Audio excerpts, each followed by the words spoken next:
What is going on, brave heroes? Chisgule here, and today we are going to review Brave Conquest, an awesome game that we have really enjoyed, and hopefully this gives you everything you need to know to determine whether or not you want to start playing. So let's get right into it. What is Brave Conquest? It is a city building, hero and army unit collecting, battling game where you are going head to head against other players, and of course, PvE objectives, player versus environment objectives.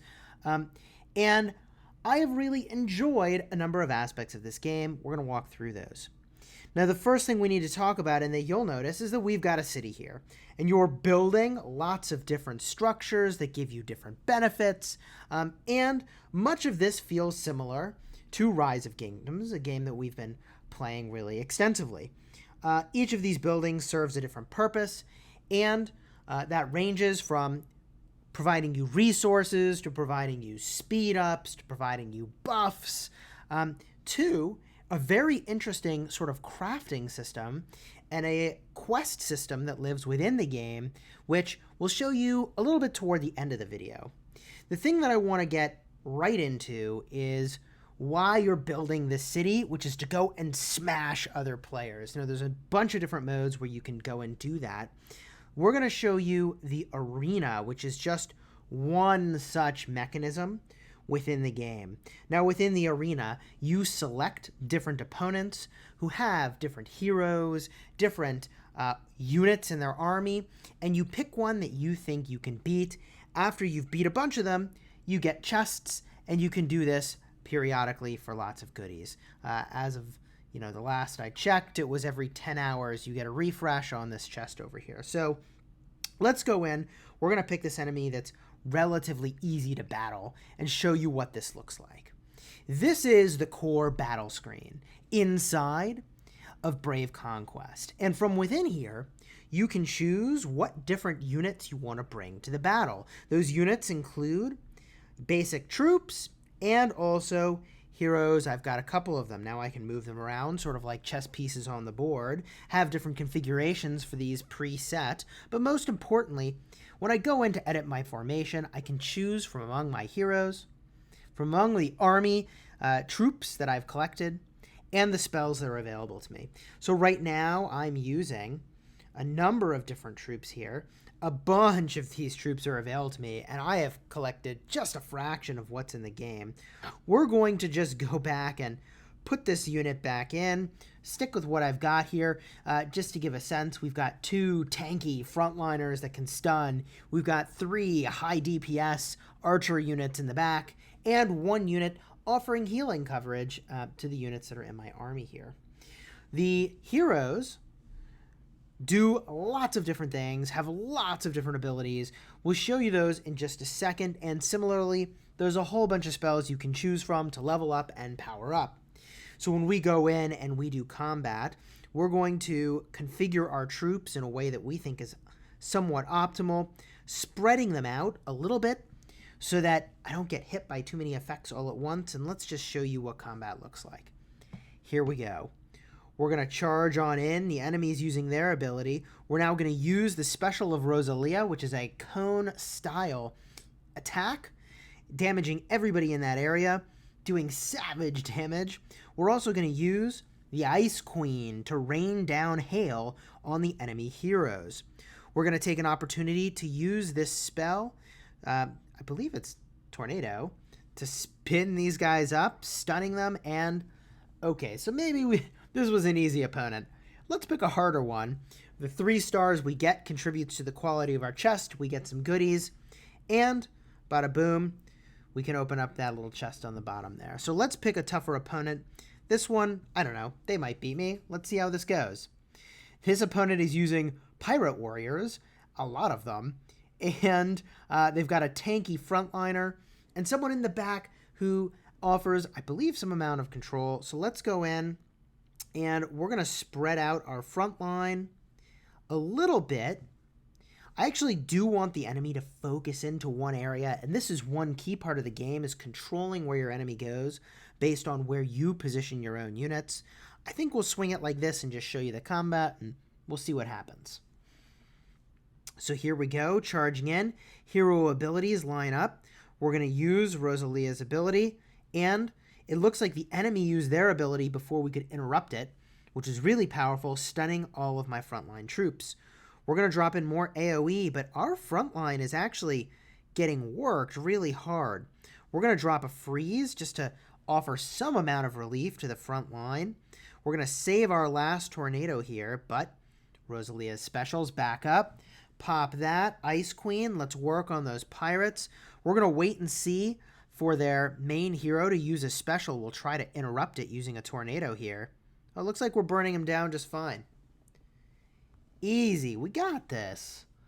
We got this. Popping our specials. That's what combat looks like in the game, and this is the core thing that you are doing, is battling folks.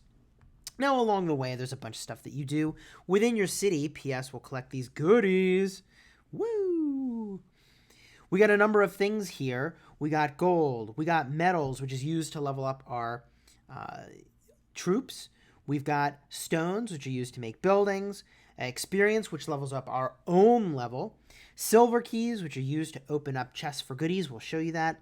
And these saint shards, which are used to convert into higher tier heroes. Let's show you what that looks like. If we head on over to the hero hall, we can enter into here, and it shows you all of the heroes that we have in our roster.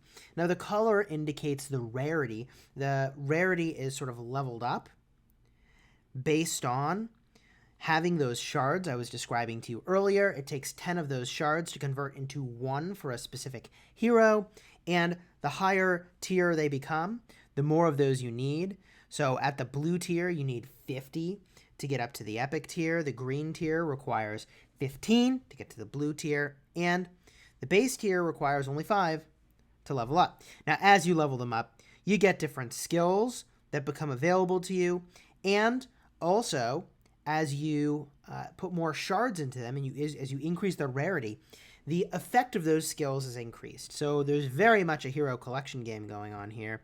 And what kind of game would it be if they didn't have some skins to spice things up a little bit, get a little unique flair on the battlefield? The thing that looks kind of interesting about these skins is that perhaps they're also not just cosmetic, but they're having an effect beyond cosmetics here, which is pretty interesting. Looks like it increases the health and damage reduction, which, like, I don't know, I'd prefer if my cosmetics didn't also impact the combat effectiveness of the unit. That way it's a little more free-to-play friendly. But whatever, the heroes look pretty freaking sweet. And in a similar vein, we head into the troops hall. There are different tiers of troops that become available to you as your city powers up. You get these troops from silver keys. We'll show you silver keys. We'll show you gold keys. We'll open those up. Some of these units we haven't even unlocked yet. Some of them we have. And when you have, you can use those metals I was describing earlier to level them up. That gives you experience. That gives the unit experience. And this isn't a great play for me to be investing in this thing, but it's such a small amount of metals compared to the total I have. It's fine. Shows you kind of how that works. The amount that you can level up all of these things depends on the levels of your buildings, which is another reason why those buildings are so important. And each of these units does something very different, which is also kind of interesting in this game. This is a Woodland Druid, which is a support healer and DPS unit, and it stuns and attacks and heals 2 units at a time. They joke here, the Druid's prowess isn't something your average person can understand. I would say it's a little cryptic sometimes what the units in this game actually do. I'd love a little more detail on that. You get some of it here. But overall, the descriptions are cute but good. And there are ways to, of course, power up these different troop types. We can show a little bit of that. You can see here there's different themes for the troop types. There's a pirate theme, a cobra theme, a goober theme. We can actually go in and rank up the quality of those troop types through the archives, which is not actually a thing I have done yet, but if you were playing this game in the long term, is yet another way that you can differentiate your troops from everyone else's. All right, so I know we've gone through a ton of stuff here. Not only is this a game about yourself, but it's also a game about your alliance. You join into an alliance, there's a whole bunch of alliance events, a whole bunch of things you're doing with your alliance, including getting help to build your structures. So much to cover. Other things that are noteworthy in this game, I mentioned that there's a farming system that's really kind of unique. You go in and you can harvest these goodies.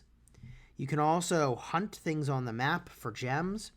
And you've got buildings that produce stuff. So you can use these raw ingredients that we had over here. You can use the raw ingredients that we make in the blacksmith or the factory over here to then go and craft things that are used for quests. So for instance, periodically this trade vessel shows up and you can fill in the trade vessel with a whole bunch of stuff that they're looking for to get a bunch of experience, to get a bunch of stones. Really, really great. Really great. Of course, you can request help from your alliance members to go and do that. Awesome. So you use these different materials to go and craft different stuff. For instance, I can head over to the restaurant and it takes 2 wheat to make some beer. Who doesn't want some beer? I mean, I don't know. Maybe the people I need for my quest don't want some beer. There's a whole bunch of quests over here that you can do. And it'll tell you, do you have the materials? If you do, hooray, you get the goodies. These spawn in periodically. So overall, there is a lot going on in this game. We have shown you a fraction of what you can go and do. I'm not even building anything right now, which is something I can go and remedy. Since I last played, they added in a treasury. Of course, you can go and spend money in this game, which we spent probably 50 or 60 bucks just sort of learning this game. I know that sounds like really weird, but we were playing pretty fiercely for a time. And our read on this game is that it's a lot of fun if you like games that are more about you and your own collection and progression, that don't put you in danger. And by that I mean, for the most part, no one can really come in and take your super valuable stuff. I've not seen a way for troops to die or get de-leveled or your heroes to get killed. You collect them, you build up, and you feel great about your collection. And gosh darn it, there is a long way to go with your collection in this game. Let me tell you, there is a lot you can do. There is a lot you can do. So the purchases that are within this game, you can sure drop a whole heck of a lot of cash getting stuff. The thing you're ultimately trading is your money for time and advancement in the game.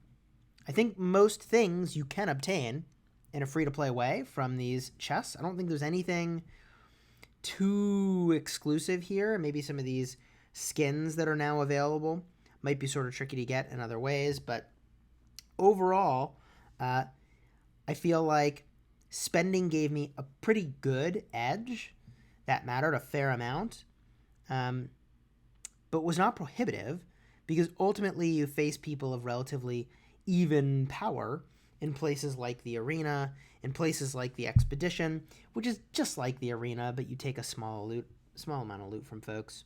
So anyways, my friends, hopefully you have enjoyed this video about Brave Conquest. Leave a comment down below if you think this is a game that you might go and play. Again, we really enjoyed the heck out of this game for a very long time. Very long time? I don't know, about a month. But we were playing it very aggressively during that time frame, enjoying it pretty profoundly. And yeah, if you're looking for a home and you're super active, check out Legends Gaming. Until next time, heroes, you have fun. What's the end for this video? Until next time, heroes, you have fun smashing the kingdom.